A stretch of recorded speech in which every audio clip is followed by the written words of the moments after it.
Hello, sunshine. I'm Coy Wire. Welcome to CNN 10. Happy Friday. I've got your news for this Friday, the 13th.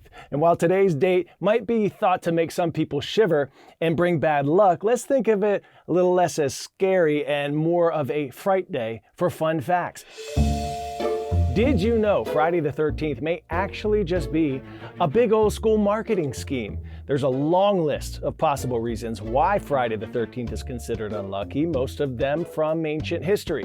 One of the most common, the biblical account of the Last Supper, where 13 people dined on a Friday just before Jesus was crucified. It then evolved into a notoriously unlucky day in famous works of literature, folklore, and cinema. Old heads out there might remember this dude. But one group of people once made it their mission to prove there's nothing to fear about Friday the 13th. In 1936, a group of 13 men in Philadelphia gathered at a local restaurant to celebrate all things, quote, unlucky.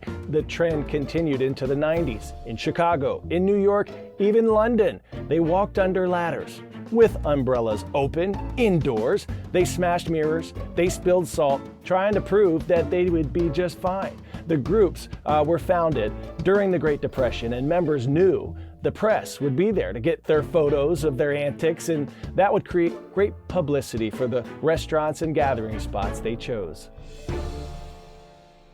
As the U.S. and Israel's war with Iran prepares to enter its third week, it's having a major impact on one of the world's most important energy sources, oil. Rising tensions throughout the Middle East have forced some of the world's largest oil-producing countries to scale back production by at least 10 million barrels per day, spurring an unprecedented disruption to global supply chains.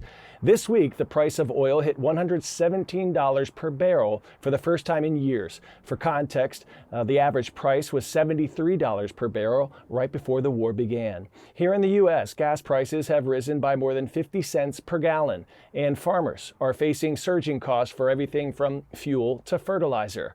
But Asia has been hit particularly hard. The region depends on the Middle East for 60% of its energy, and countries from India to South Korea have implemented emergency measures like fuel price caps or even closing schools and businesses in a bid to save energy. So what's driving this crisis? While attacks on plants both in Iran and throughout the region have played a part, the single biggest factor is a key body of water known as the Strait of Hormuz. Each day, oil tankers typically carry about 1/5 of the world's oil through that strait as they leave the Persian Gulf. It's only 21 miles wide at its narrowest point, making it easy for Iran to control. Since the war began, the Strait of Hormuz has effectively remained closed, essentially part of a pressure campaign. Iran has threatened to attack any ships that pass through it.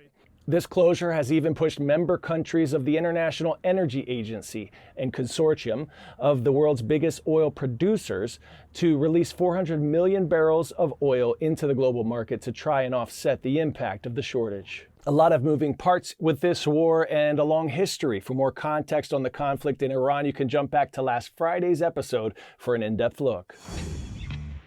Pop quiz hot shot. Which of these is not a primary ingredient in houseplant fertilizer? Nitrogen, phosphorus, fluoride, or potassium?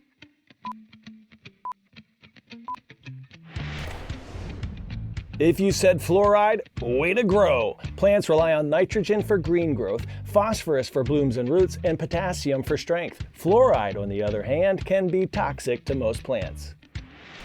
Anyone ever have trouble keeping plants alive?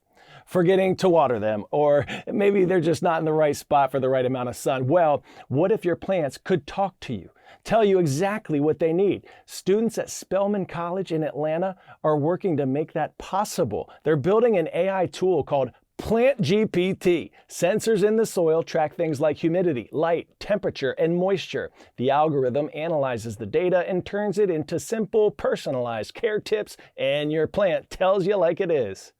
What are your humidity levels right now? Soil is parched, I'm afraid. A trickle of water would be a kindness. The original idea was really rooted in this concept of like, would the plant survive more likely if it has its own voice and agency. The team hopes one day the technology could go beyond houseplants and even help local farms monitor crops. Some of the students say they don't know much about plants, so Plant GPT is perfect for them, and it might actually convince them to get plants of their own. For Women's History Month, we've been spotlighting trailblazers who've created positive change in our world. And today, let's learn about Maggie L. Walker. Miss Walker made history as the first Black woman in the United States to charter and lead a bank. She also helped her community make deposits in its own future. Walker grew up in Richmond, Virginia. As a teenager, she joined the Independent Order of St. Luke, a Black fraternal order formed after the Civil War. These organizations helped Black communities during segregation by offering things like economic and insurance services when many institutions excluded them. In 1899, Walker became the group's leader and promoted what she called cooperative economics, encouraging communities to pool their resources together, build their own businesses, and support one another financially. In 1903, that vision led to the founding of the St. Luke Penny Savings Bank, helping Black families save money, access loans, and support Black-owned businesses. Her work helped turn Richmond's Jackson Ward into a thriving center of Black entrepreneurship, and her legacy remains a powerful example of community-driven progress.